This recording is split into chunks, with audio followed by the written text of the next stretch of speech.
Okay.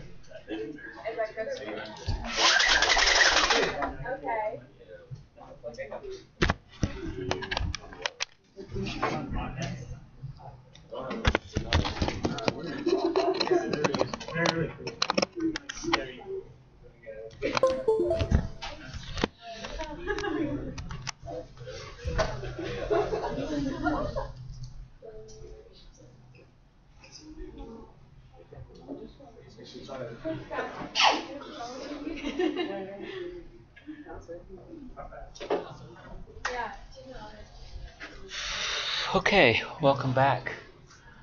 Lot to do today. I need to finish up what I was doing last Friday about data types and expressions. Then we'll have Dylan do his presentation sort of in the middle. Then we'll have we'll talk about section 2. The remainder of section section 2.4, which is if statements. And if I'm really lucky, I'll get to loops. And then you'll be actually ready to do the homework. If I feel like I didn't get far enough, then what I'll do is change that homework due date to the 28th. So we're just kind of winging it at the moment. Before I get going, any questions? Yeah. So, like, to what extent can we use the internet to learn more about the different types of number types and commands? It's fine. Yeah. I guess if you get some really unusual result from the internet, you should probably cite it somehow. But other than that, it's fine. Yeah. It's sort of unnatural to restrict you to, what I say and what's in the book in the realm of computation. I mean, I know that when I'm looking to try to write a new computer program of some variety, the first thing I do is go search around and see what's out there and what's already been done. That said, you are learning how to program here, so if I'm asking you to write a quadratic equation solver, don't go out and download a quadratic equation solver. Write it yourself. That's the whole point. Okay. Other questions? Good question.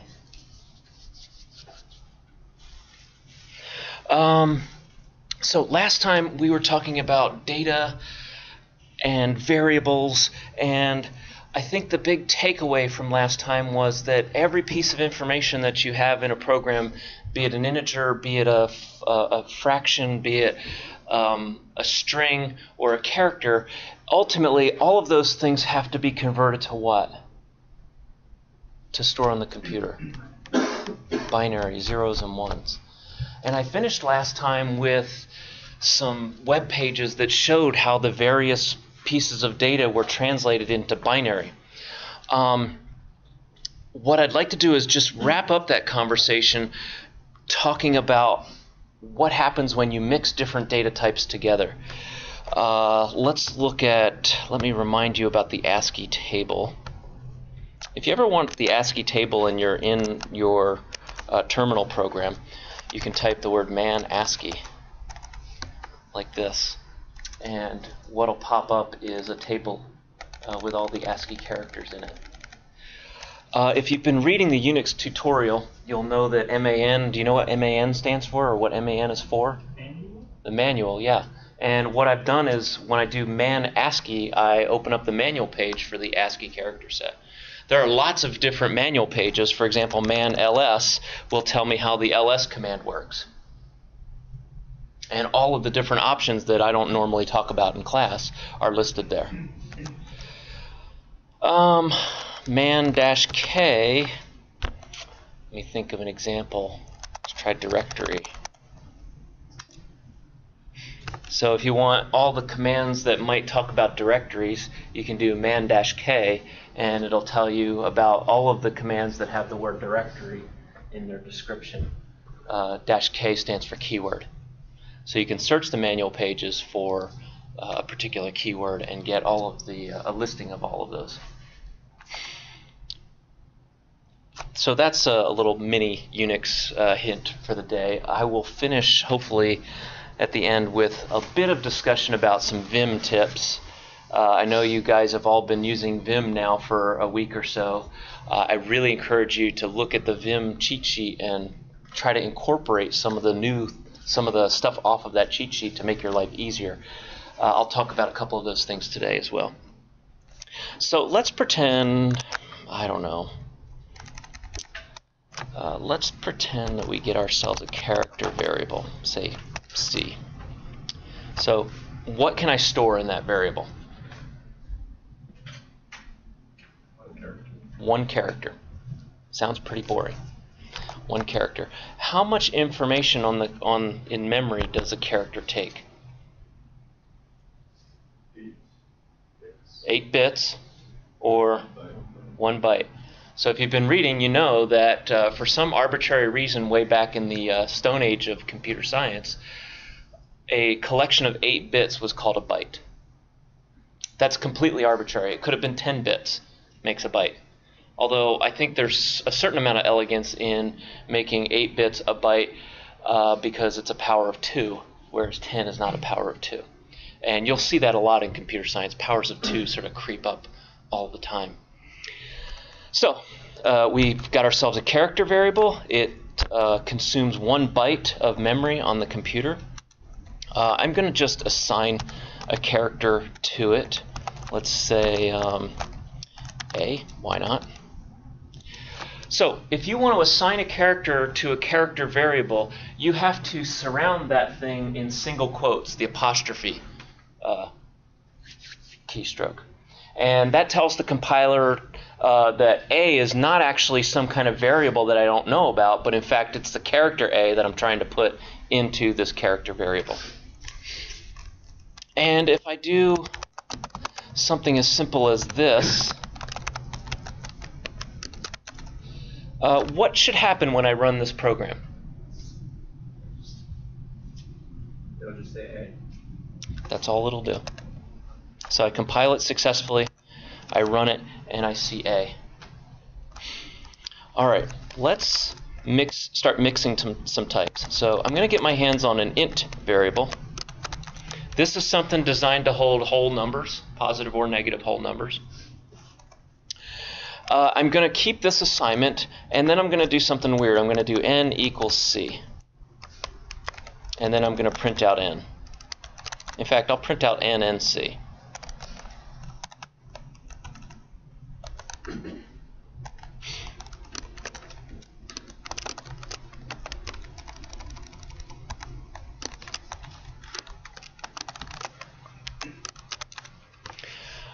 So here we're mixing types. On the right-hand side, I have a character variable. And on the left-hand side, I have an integer variable. In a lot of cases, C++ will just guess what it's supposed to do. And your job in here is to figure out how it's going to guess and understand the guesses that it makes. Sometimes those guesses can be really useful to a programmer. Can anybody guess what might happen here?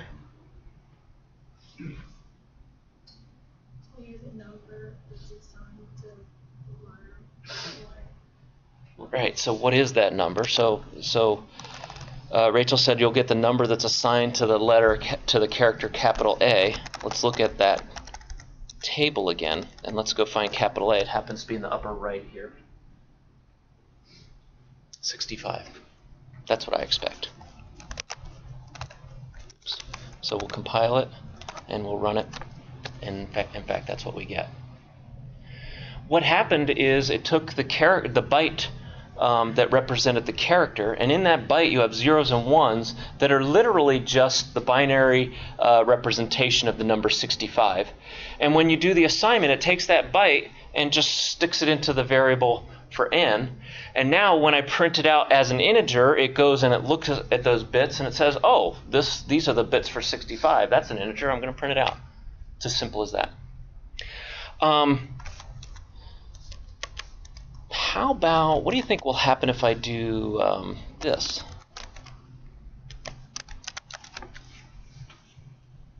What does C++ do? What does ++ do? We'll just print out A. First of all, back up. What does ++ do? It adds 1 to whatever the variable is. So we know that C has the letter A in it. We know that that's represented by a 65. If we add 1 to it, we should get 66. Then we do this. What should be printed out? C equals.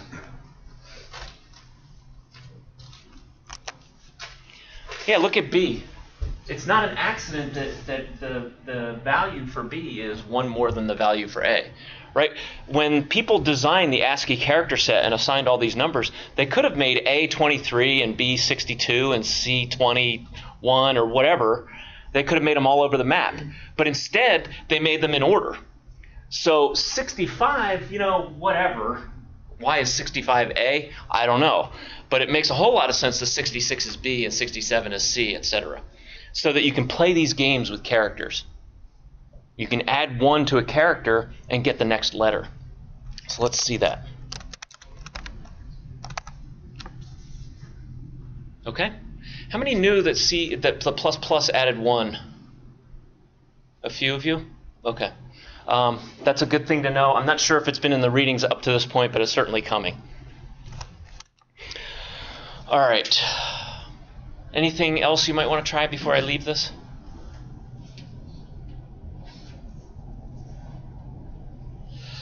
Okay. Let me do one more. Actually, I'm not going to leave this quite yet. Let me do one more weird thing.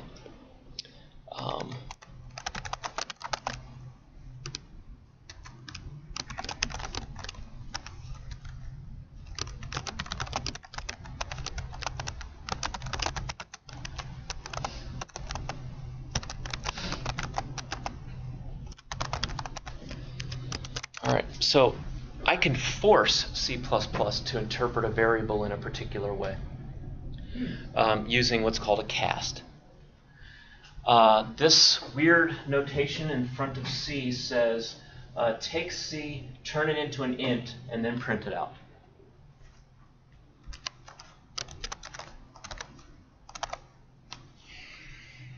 And that forces C out to interpret C not as a character, but as an integer.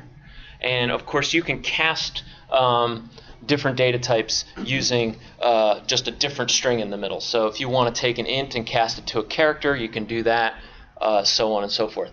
One thing you have to be careful about when casting, for example, let me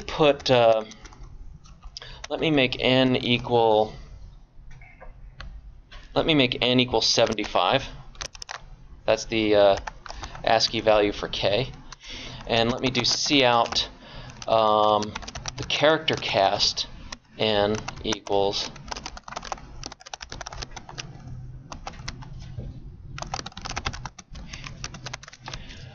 what should I see when I run this for that last line of output? All right, there's k down there, 75. Probably get a k. So I can force a certain data type to be interpreted in another way. The danger here when you're doing this kind of stuff is, let's say I make this 750. What's going to happen? Sadly, no. Remember that characters live in a single byte. A byte has 8 bits in it. What's the largest number that you can represent with 8 bits? 2 to the 8th, which is 256. This is well outside that range. And so I don't know what'll happen here, but it won't work the way we expect. Yeah, so I got some unprintable character that it doesn't understand. This is something that you'll be exploring with the first part of the homework, different kinds of variables and their capacities and the way they're interpreted. For example, I don't know, let me go and look at the homework here.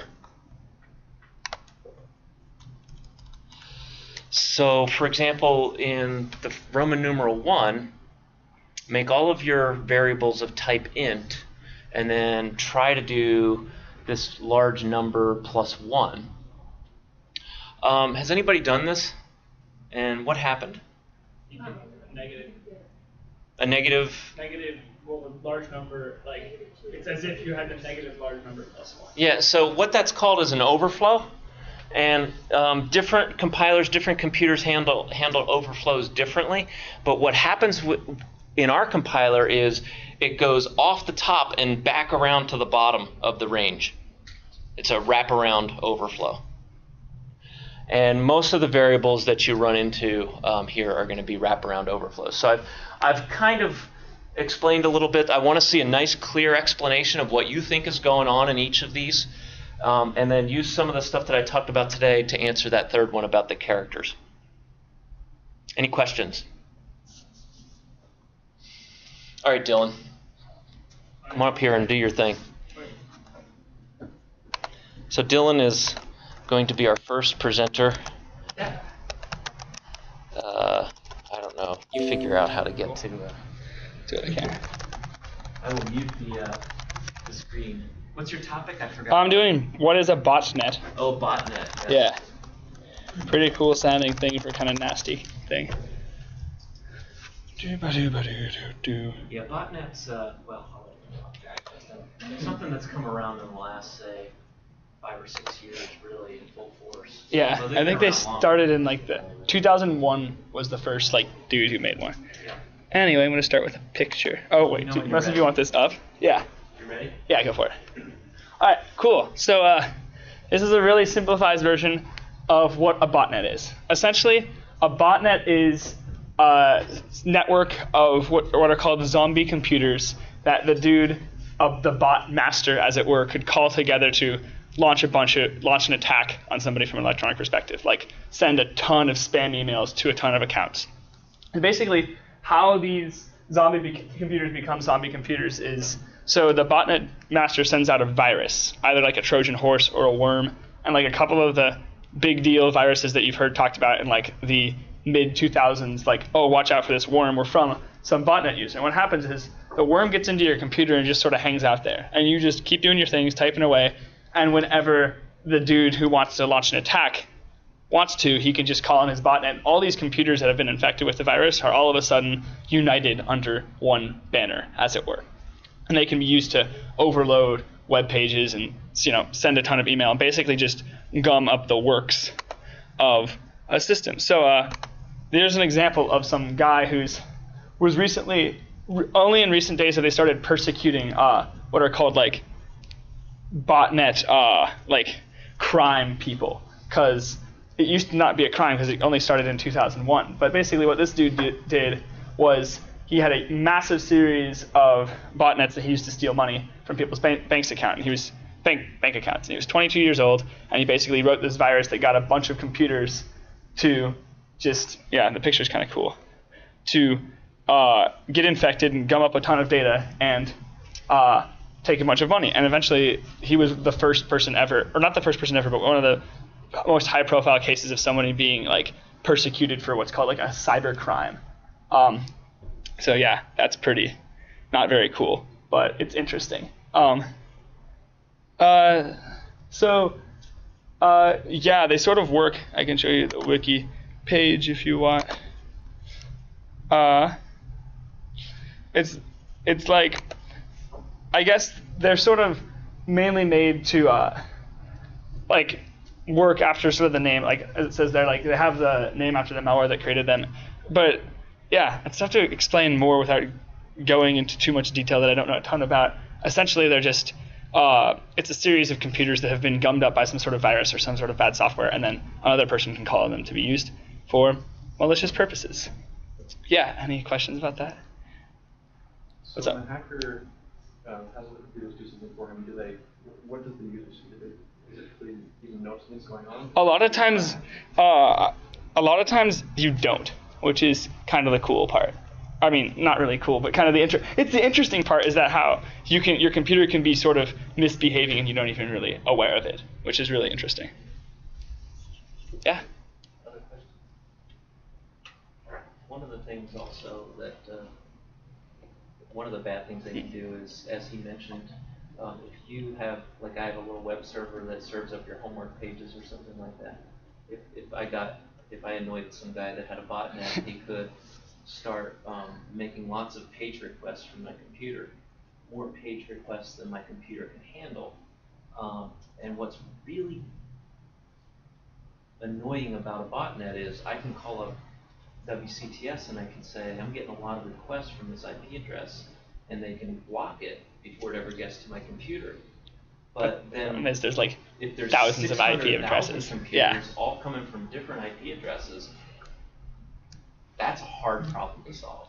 And yeah, and on that note, sort of, if you mentioned like if you annoyed somebody with a botnet, a lot of times, especially in Russia for some other reason, the mob uses like young hackers with botnets to really take down opponents. They pay these guys like, hey, I'll pay you $500,000 to destroy this person's technology, and the botnet guy's like, sure. And it gets really scary because all of a sudden you have an attack that's pretty much anonymous because it's coming from hundreds of thousands of computers, and it really just takes out down basically any system. There was this guy wrote a virus for, he was a grad student at Cornell, computer science grad student. He wrote a worm that basically the goal of the worm was, I want to see how big the internet is. And instead what he did was infect almost half of the computers in the United States with this worm and then made a massive botnet accidentally. And he got in trouble for that. Yeah, cool. Okay, thank you. So yeah, thanks. That's pretty much what I'm looking for, people. Sign out? I don't Review? care. Okay. It doesn't matter. I'll figure it out. Cool.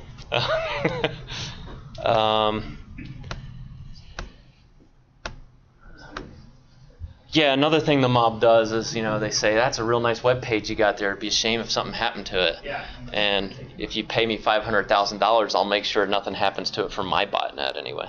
Yeah. And people are actually paying that kind of extortion. All right, let me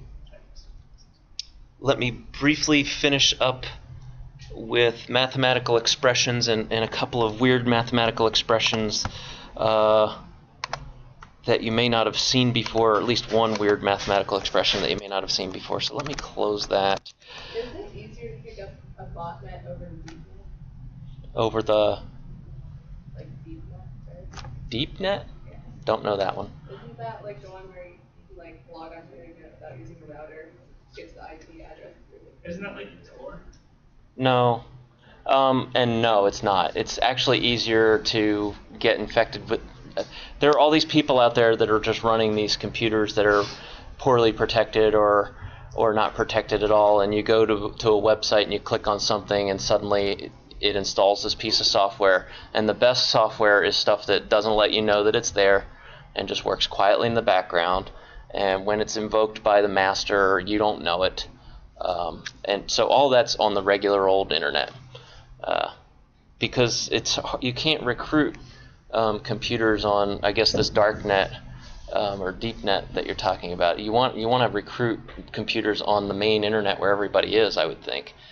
I just wasn't sure if it was easier to do it that way. Below HTTP, I mean, I don't know, maybe. It's not my area. All right, let's. You'll notice here I'm working from a directory called examples, which I will link to from the class webpage, and I'll try to park little code snippets in this directory that you can then after class go and look at. So the one that I was just playing around with was ascii.cpp, and I've put a prefix on there of the date in which I wrote it. What I'd like to do now is just really quickly talk about the division and modulus operators.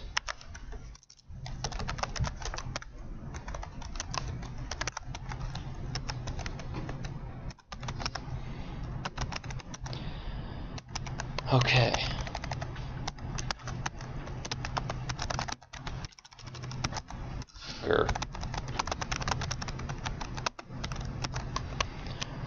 All right, so we talked a little bit about this a while back about when we were doing the Fahrenheit to Celsius conversion, and there was a 9.0 and a 5.0, and we got into this discussion about what would happen, or I think it was a 5.0 and a 9.0. We got into this discussion about the division operator, and so I'm not going to repeat all of that. Suffice to say that the division operator is sensitive to the kinds of things that it's dividing. And if it's dividing two integers, then it'll provide a whole number answer, even if the two don't divide evenly. So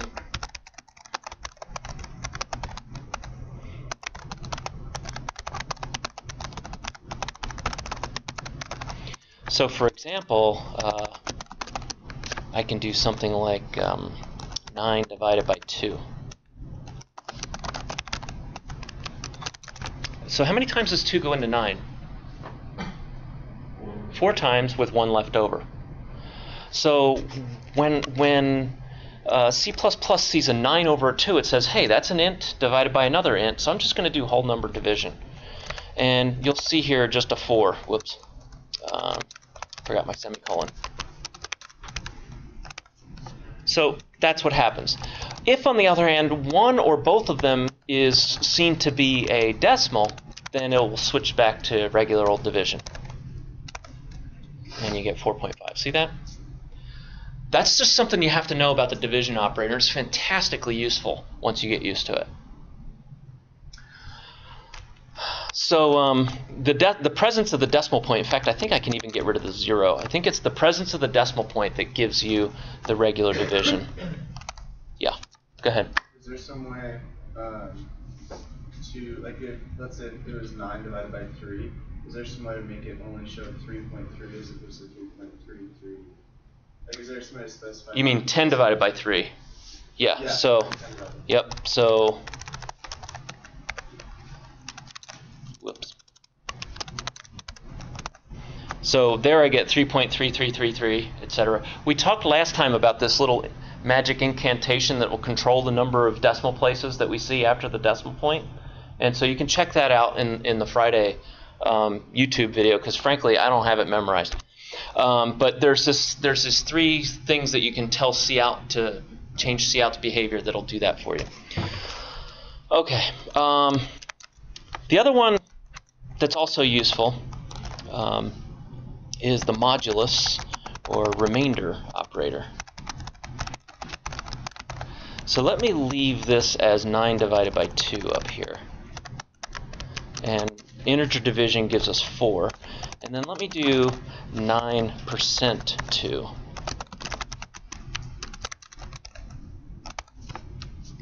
So the first one, 9 divided by 2, gives me 4, whole number division.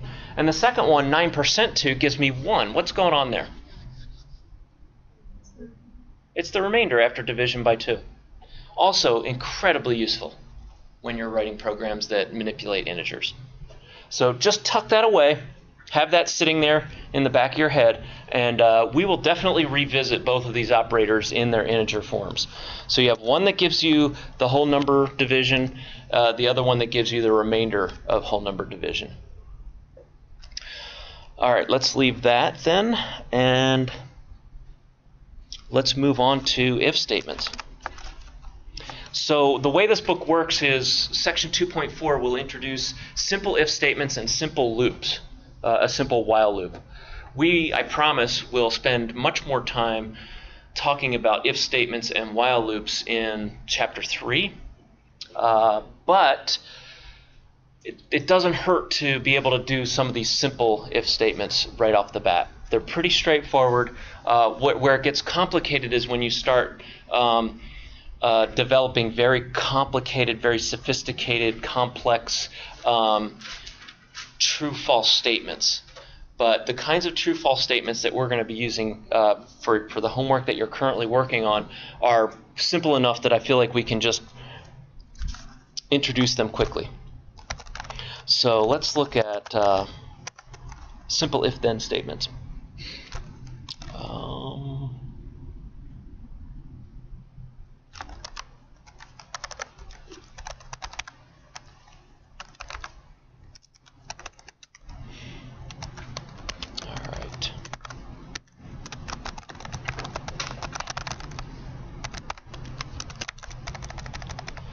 So, remember when I introduced variables, I said one of the big reasons for having variables was to hold indeterminate information, right? Information that you as a programmer, you don't know at the time that you're writing the program, but the user does. And the Fahrenheit to Celsius conversion was a simple example of that. What we didn't know when we were writing the program is what temperature Fahrenheit we wanted to convert. So we ask the user for that, and we have to have a place to put it. So we put it in a variable. there are other things that we don't know when we write a program. For example, let's say that I want to get an even number from the user for some reason. And I want to make sure that I actually get an even number. I should test that thing for evenness. And if it's not even, then ask for it again or act accordingly somehow. So there's more to indeterminacy than just not knowing a piece of data. Another indeterminate thing to know, another indeterminate is characteristics of the data. Is it odd? Is it even? Is it positive? Is it negative? So that's what if statements are really good for. They let your program react to the conditions that are encountered at runtime. So let's pretend that I want to get an even number from the user.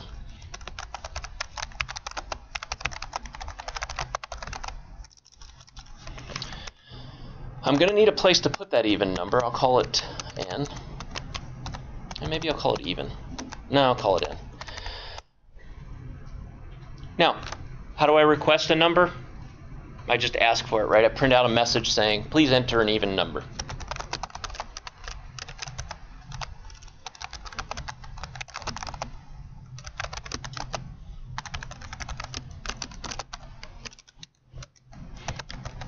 And I hope that the person enters an even number. Now, this program that I'm writing depends a whole lot on whether this is an even or odd number. And if it's an odd number, the whole program's going to explode. So what I want to do is prevent the user from shoving an odd number into this really sensitive algorithm that has to use even numbers. And an easy way to do that is to test.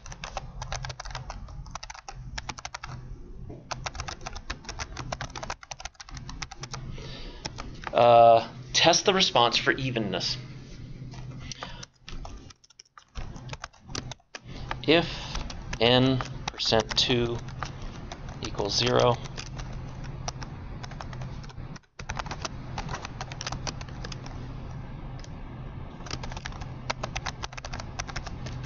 fact, let me put that up here. You entered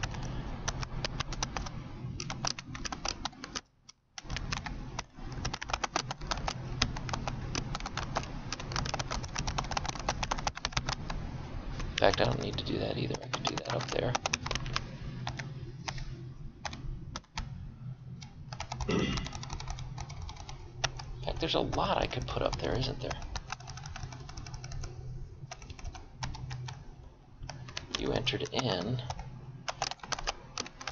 which is n even. Get rid of that, put that in there.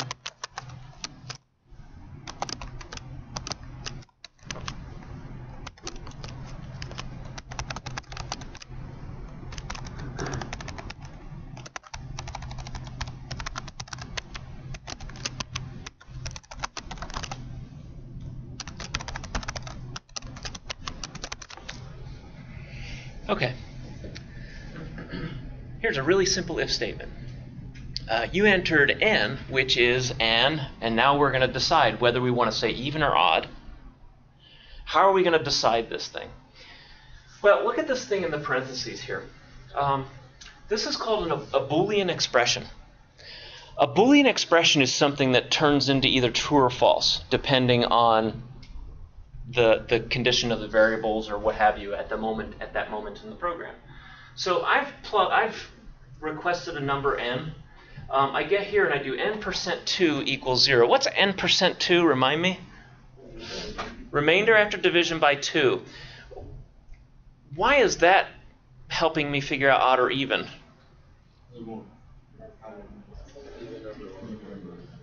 If it's even, that's going to be 0, right? And if it's odd, it's going to be 1. So that's a really simple test for evenness. Now, here's how an if statement works. If the thing in the parentheses is true, it'll do the first part and not the second part. If the thing in the parentheses is false, it'll do the second part and not the first part. So you entered n, which is n, okay, do the test. If it's even, it's going to print this word out, and it's not going to print this word out, and then it's going to go on and do this. Question, Rach? I'm confused how that tests if it's even. So Isn't it just dividing whatever number you added? it's the remainder after division by 2. So let's say I have 8, and I divide by 2. What's the remainder? 0. Say I have 9. What's the remainder? 1. And that's always the case for any even number. So this is a rock solid test for even and oddness. There's a bracket after else, and then there's the other side of the bracket. Yes, these are matching, and then there's else, and then these are matching. So if this thing is true, it's going to do everything between these curly braces. And if it's false, it'll do everything between these curly braces. So why isn't that after the second number? And that's totally outside. Okay, so this stuff up here is going to get printed out no matter what n is, and this stuff down here is going to get printed out no matter what n is. And the only thing that's going to change is whether I say even or odd. Got it? Okay. So put 2 equal signs, that's taking the second number it prints out. So that's the next thing I was going to get to. So the double equal sign, what's the single equal sign used for in C++? Assignment. Now, the double equal sign is a test for equality. And since we've already used the single equal sign for other stuff like assignment, we need a different symbol to test for equality. And that's what the double equal sign is. So double equal sign says, look at the thing on the left, look at the thing on the right. If they're equal, be true. If they're not equal, be false. So let's look at that. So I'm going to enter an even number, try 4. Looks like I have an extra space in there, but that's okay. You entered 4, which is an even number. Let's run it again and enter 5. You entered 5, which is an odd number. With me? Except for possibly the double equal sign? Well, when you did it like and percent sign 2, when you did that earlier, like with 9 divided by 2, you got 4 on one line and then 1 on the next line, right? Okay, so the 4 came from the 9/2, and the 1 came from the 9% 2. Got it? Yeah. Okay, no problem. And let me get rid of that extra space right there.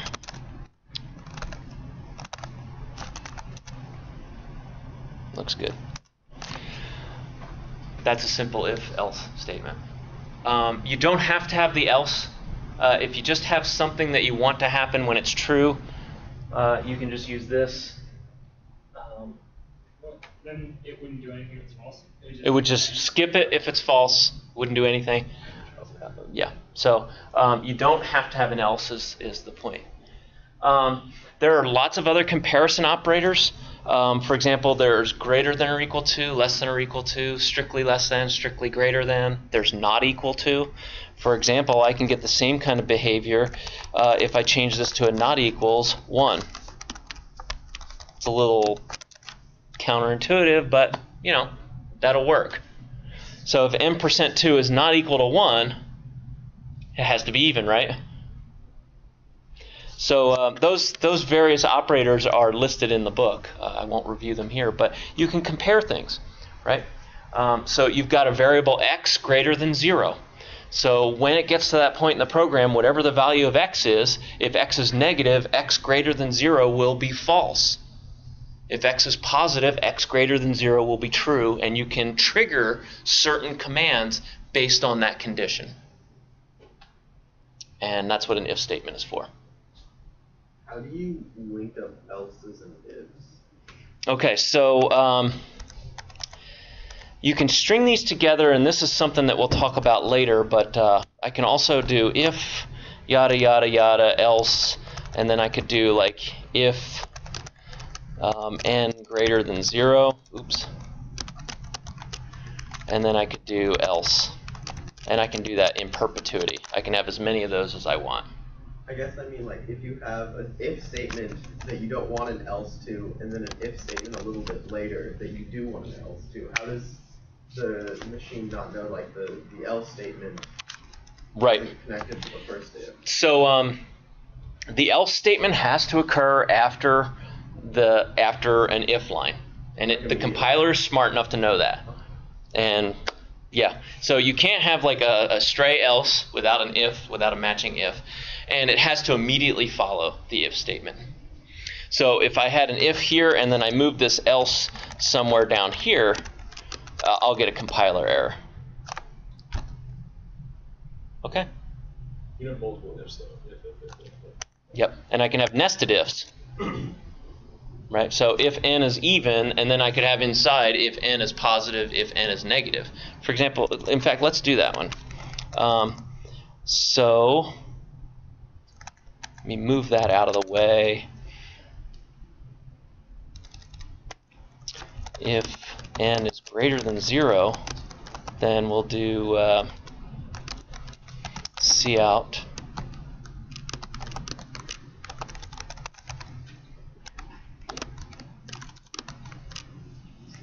I could put a comma in there, maybe. Does a comma belong there? Maybe. I'm not an English teacher. All right. If n is greater than 0, we'll print out positive. Else, we can print out negative.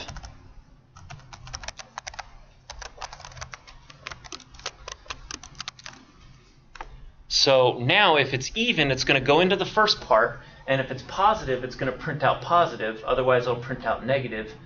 And that's probably not technically correct because it might be 0. So I'll make this greater than or equal to 0. And I guess I could change positive to non-negative. Ooh, I know what I could do. So I could have greater than 0.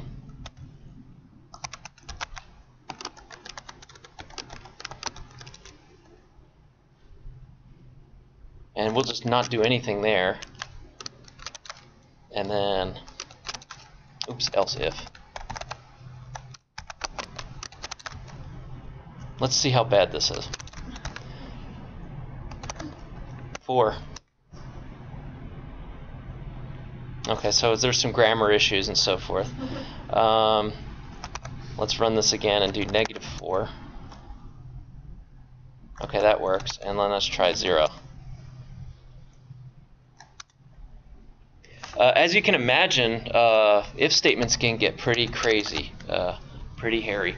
And not only can I have simple statements like this in here, but I can have compound statements like if n is greater than 0 or n equals 0.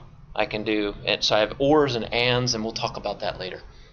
Any questions about this? It's all in the book. Yes, Sebastian. Do you have a package or something you can use that allows you to divide up if and else statements with brackets? So you know, so that like with the order, but does that exist?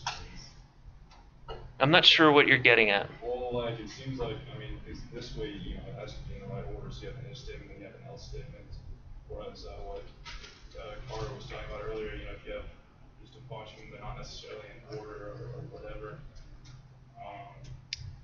There's no other. This is it for if-else statements. There are more sophisticated branching statements called switches, which we'll talk about a little bit later.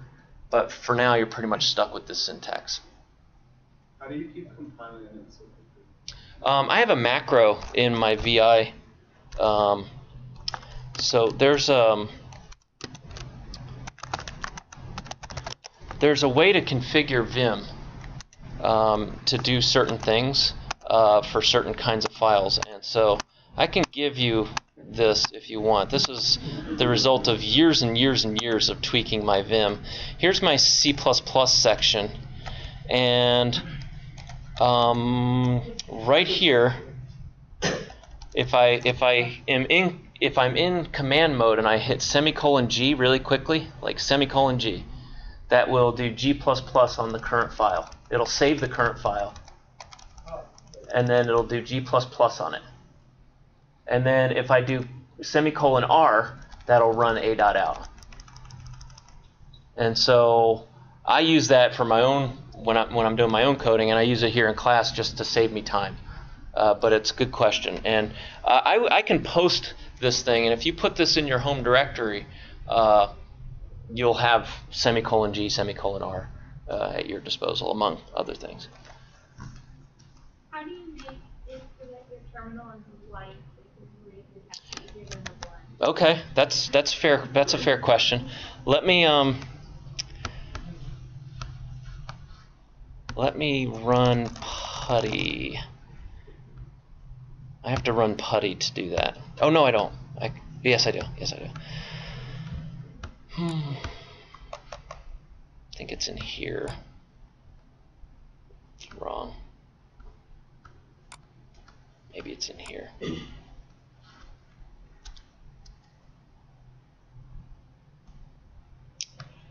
Oh, good gravy.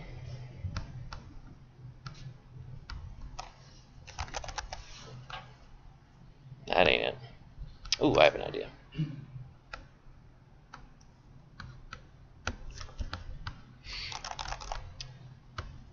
That's what the internet's for.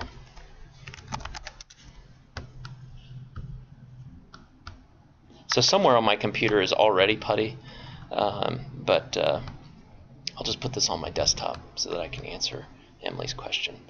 So let's go desktop here, save. Okay, now we should have a copy of putty there. So if I run this, now I have the default kind of stuff.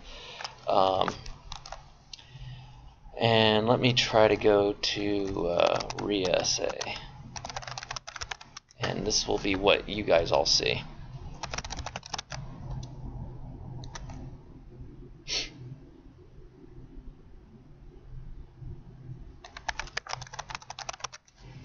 This is not the most user-friendly program on the planet. So what you have to do is go down here to change settings and just give this a name, like RIA, say, and click save.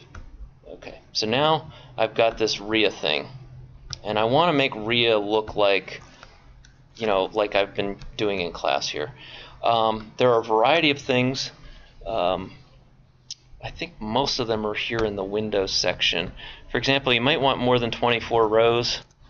You could crank that up to, say, 30. You got to be careful. You don't want it to go off the bottom of the page.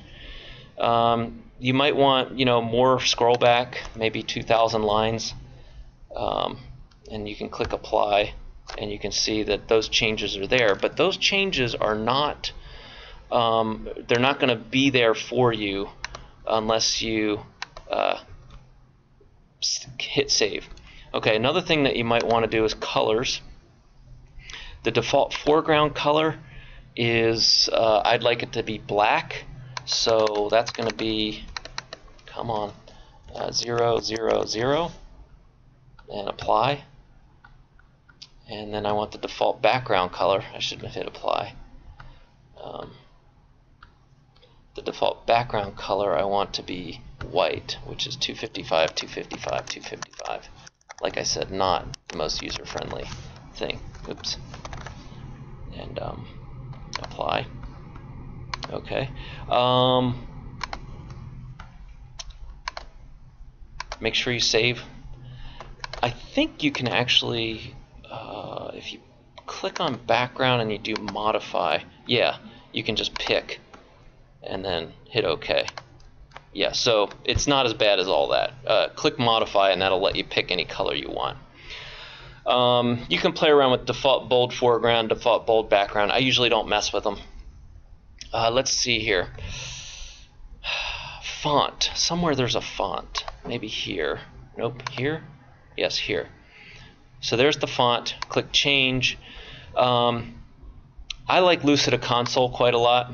And I use bold in here just because it's really visible, and then I crank it up to maybe 14 and hit OK and apply. And then again, make sure you go back in there and go to session click on RIA and save. Now, if I get out of here and close this session and then run putty again and dang it, and click RIA, it should remember all that. Yes.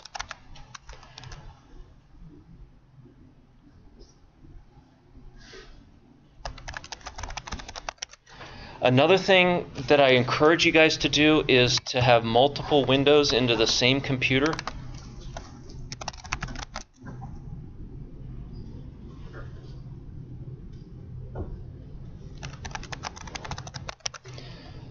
That lets you edit in one window and compile and run in the other window.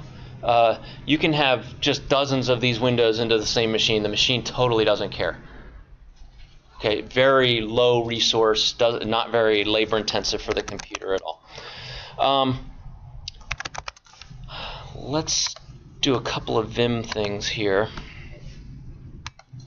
and then I'll push this back to Monday. So let me do one Vim thing, and then I'll let you go.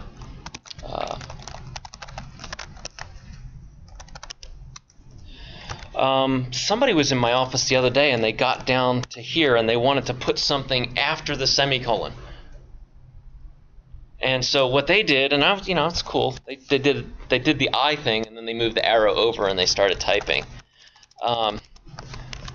If you want to, and the problem with this is if you hit I and you start typing, it's going to go before the cursor position, right? And what you want to be able to do is put something after the cursor position. Big surprise, hit A, and that's after. So if you hit A, then you don't have to deal with that two-step process of hitting I and then arrowing over to the right. So if you remember that, you're there, you want to put something at the end of the line, hit A, and that'll do after the cursor position. Couple other things, if you're sitting on this line and you want to have a new line below, do you know how to do that one? Oh, yes. How about a new line above? Anybody know that one? Capital O. Okay. I won't overload you, but those are two good ones to know. Oh, actually one more.